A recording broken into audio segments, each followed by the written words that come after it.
What's up, y'all? It's your girl Justice Key back with another video. Until I learn how to do this whole edit thing and get me an intro going, I've talked to some people. They told me that I need to reach out to people for logos and pay for stuff, and so I'm getting all that under control. But I'm so happy to be here with you all. It's been a couple of days since you all seen me, but I like to check in, even though it's only a few of us.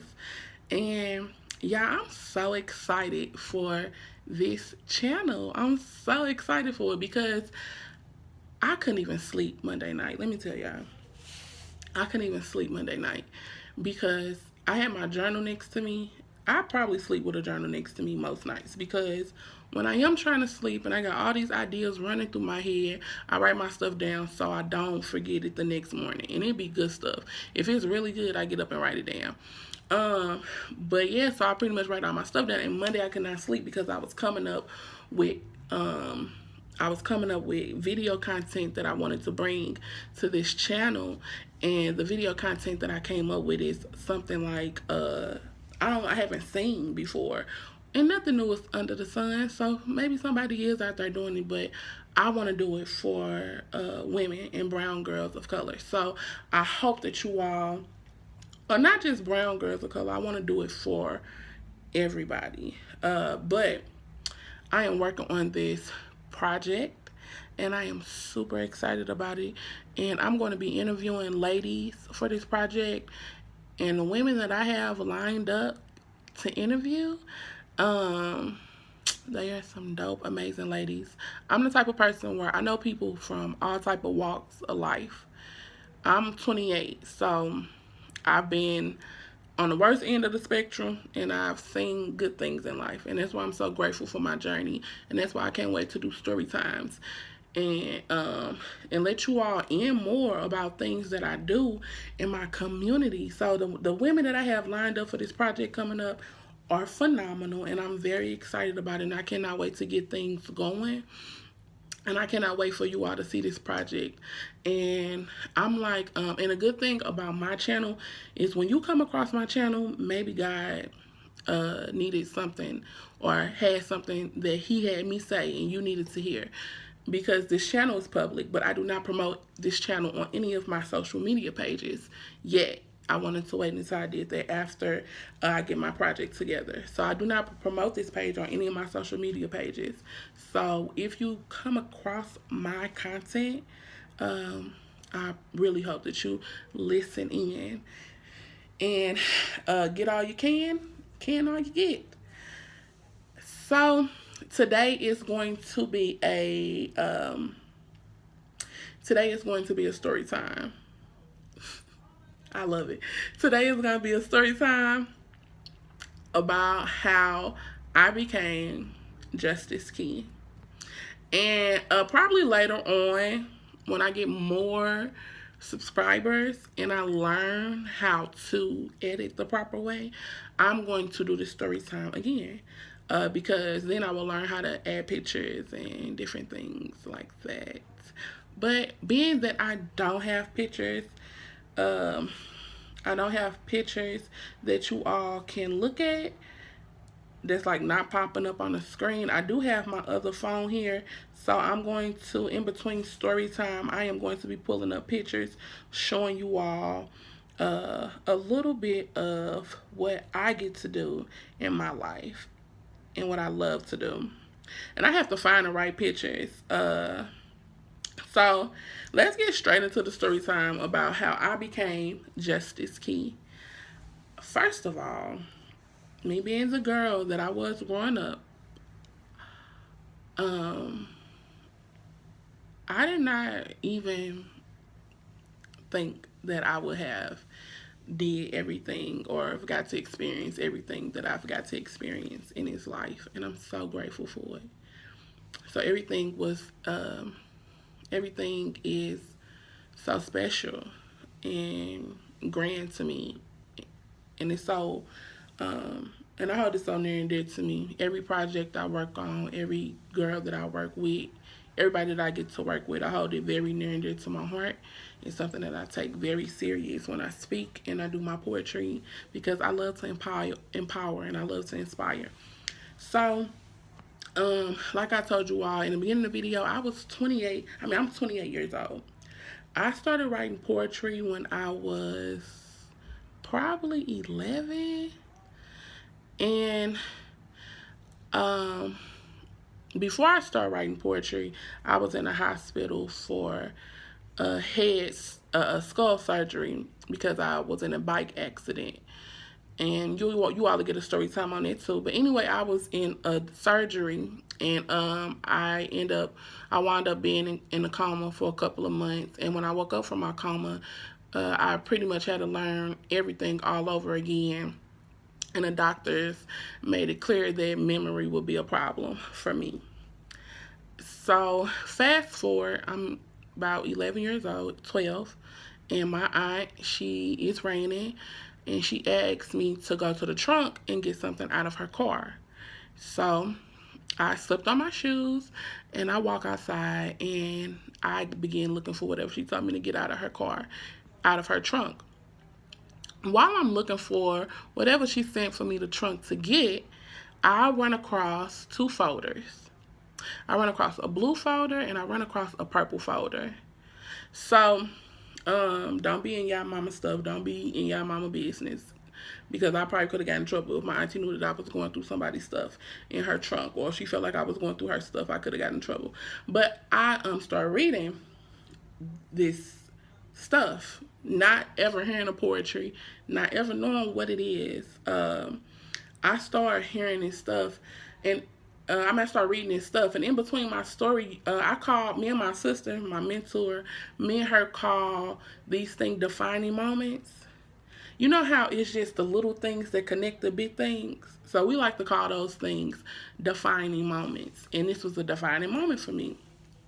So I rushed in to tell my auntie that I could not find what she sent me to the car to get.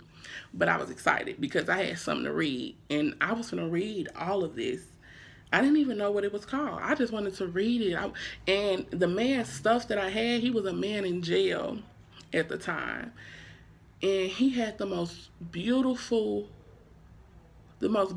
poetry you probably would ever hear. And I'll never forget it, because how I felt as a child reading it, when I talk about it, I still feel that way. So I read this man's stuff, and it was good stuff. I read this man's stuff, and I knew nothing about plagiarism or copyright. I knew nothing about this stuff. And I was like, ooh, I want to write something. I want my words to rhyme. Still not knowing that it's called poetry. Still not having a name for it. I'm like, this stuff is dope. This is dope. So I began writing, because he still had like blank pages in the folder. So I began writing poetry also. And that was at 11 years old when I started writing. And it was an escape for me. I was different from all the kids that stayed in my house. My aunt raised her 4 kids, and then she helped raise me and my brothers and sisters. So it was a lot of us in that house, and I was different. I like poetry, and I used to practice talking in front of mirrors, and I used to always act like I was on a talk show, and I would always act like I had questions to be answered. And my brother would even go to my mom and tell her, like, Mom, Kiana talking to herself in the mirror again. And my mom would be like, stop talking to yourself in that mirror. And I thought I was weird. I'm not gonna lie, I thought I was weird. I'm like, why I don't fit in with the rest of the kids? They like to go outside and play kickball. They like to go outside and play jump rope. They like to go outside and hang with their friends. I'm like, and here I am, getting a kick out of talking in the mirror. I would be in the bathroom for a long time. When it was time for everybody to take their baths, they like, Kiana can take her bath last because she be in there the longest. So that was a defining moment for me. So I just continued writing. And at the age of 14, I was in middle school. And you all will get a story time on it. But yeah, at the age of 14, I was in middle school. And by this time, I had moved with my father. I was the only child. I had left my aunt's house. And I moved with my dad. So my dad wanted me to be more social with the kids that were at the new school. And I did not like them kids. I wanted to go back to my friends, and I wanted to go back to where I was comfortable. I did not like those kids. I'm like, I don't want to do that, Diddy. So my principal at the time, she thought it would be nice for me to join a program. And she gave me the permission slip for the program like months before the program even made it to the school. And I never returned the permission slip back to her. Because I'm like, I don't want to do that. Like, I'm like, no, that's not me. My attitude was terrible to y'all. So how calm I'm saying no, it was not that calm back then when I was 14. And I had it sitting on the living room table. I didn't even tell my daddy about it because I'm like, I don't want to do it. I already had like issues with women and connecting. So I'm like, I don't want to do that. And so get ready to go to school one morning. I get ready to go to school one morning and I have a good day at school. So at the end of the day, I hear them calling my name on the speaker on announcements, and she called my first and last name, and she asked me to walk down to the office. And of course, all the kids in the classroom are like, "Dang, Kiana, what you do? I thought you had a good day. And are you getting in trouble for this? Or are you getting in trouble for that?" And I'm like, I didn't get smart with no teacher. I did not get into it with a student. I'm like, I don't know why I'm going to the office. So make it down to her office. Mind you guys, this is the end of the day. The last bell has rung and it's time to go home. So I'm mad because I'm ready to go home. I've been here all day with y'all. So getting Miss we're just gonna call her Miss W. We get in Miss W office and she said, "Walk with me. I want to show you something." I had no clue where she was taking me. And the whole time she kind of like gave me like a prep talk and was like, you're very gifted and, just trying to butter me up. And then we reached a conference room in the back where the principal office was. So we reached this conference room and she opens the door and she literally like pushes me in because now that I see we're at this conference room, I see like 13 girls sitting around a table, and then I see my sister, my mentor, but I did not know her at the time. I seen her and she was like, "Hi, I'm T." And I was like, ooh. I'm like, how did this happen? I was like, I kept the permission slip away. How did this happen? So somehow she called my dad and was like, I want Kiana to be a part of this program. I think it'll be good for her attitude. And my daddy was like, just him being a single father and raising a teenager girl, he was like, whatever help with her attitude, that's what I want her to do. So he signed the permission slip and brought it up to the school without me knowing. So I walked in the conference room and I sat down next to some girl. And I'm listening to this lady talk. And the more she talks, the more I relax in my seat. At first, you be all tensed up, like you be having an attitude, like, oh, I don't want to do this. The more she talked, I relaxed. And then it became a safe space for me. And then it was like a 12-week program, and it was excellent. The first circle, she gave us an assignment. And it was, she told us to write a poem called "Take Me As I Am." That's another defining moment that I was talking about earlier. The little things that connect the big things.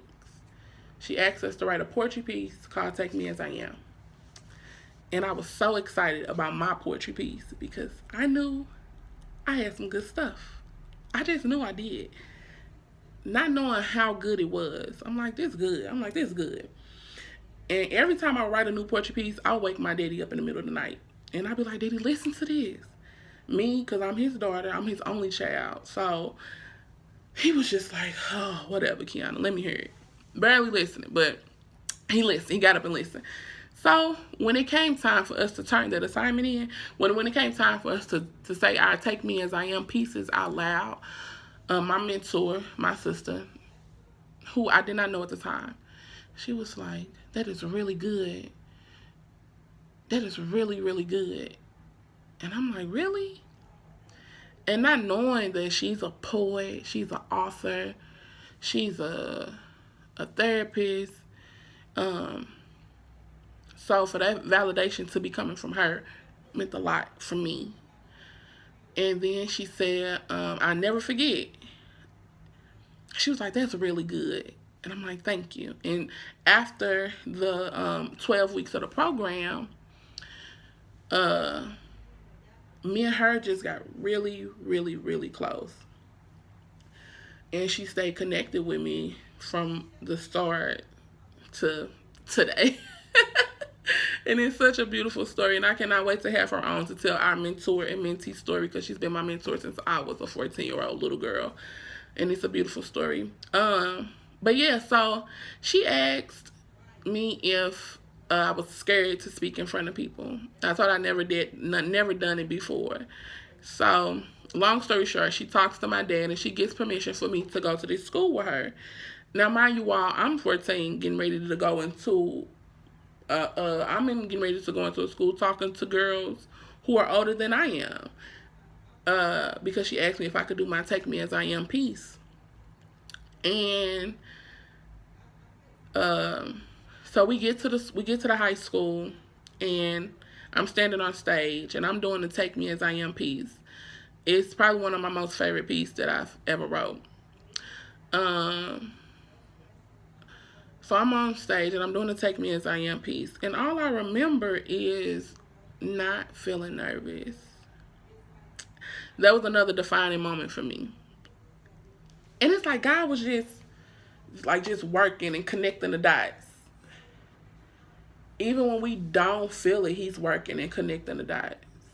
You all want to get all you can and can all you get. So I wasn't nervous. It felt good. It felt right. It felt good. It felt right. But still not connecting the dots. Still going home, talking in the mirror. Still writing. But every time she went somewhere, she took me with her. Every school, every conference, I was by her side. And it was always, and it just always felt so good. And I always got really good feedback from it, from people. And I've got a chance to meet beautiful people. I've met Dr. Maya Angelou. I have seen beautiful places, and I have did amazing things. And it all started with me talking in the mirror. I have been on so many stages. I have spoke to so many kids. I have connected with so many girls, and I have told my story. But I not only get on stage to tell my story, I get on stage to tell stories of people who not strong enough to tell their story, because it's your story and it needs to be heard, and it's your testimony. So when I do my poetry, I am speaking from experience. I'm speaking from observing. I'm speaking from knowing. I'm speaking from thinking. But it just feels good. Staying with my father, it was just us. So one particular night, we were told to pick poetry names for us, like stage names. And my sister, my mentor, she said, I think your name should be Justice. Justice. She said, but I think it should be Just Us, because you stay with your father and you are a keeper. She was like, and you offer balance. So I think it should be Just Us. So for a while, that was my poetry name. My poetry name was Justice. So when people call me to come speak, I've been out of town speaking. And it's so crazy because you literally be on stage for like not even a long time. And it goes by so fast. And you like, I want to do it over and over and over and over and over and over and over and over and over and over again. So yeah, that's cool. Anyway, and my real name is Kiana. And my friends call me Key. And a lot of times people would try to separate the two and make it seem like Justice was different from Key. And I'm like, no, I'm the same person. It's just layers of me to pull back, but I'm the same person. So that's when I put it together, and I wanted to be called Justice Key. And I think it's the perfect name for me. I think it fits me perfectly. And I'm so happy to be who I am. And I want you to be happy being who you are too. So that's why I made this video, because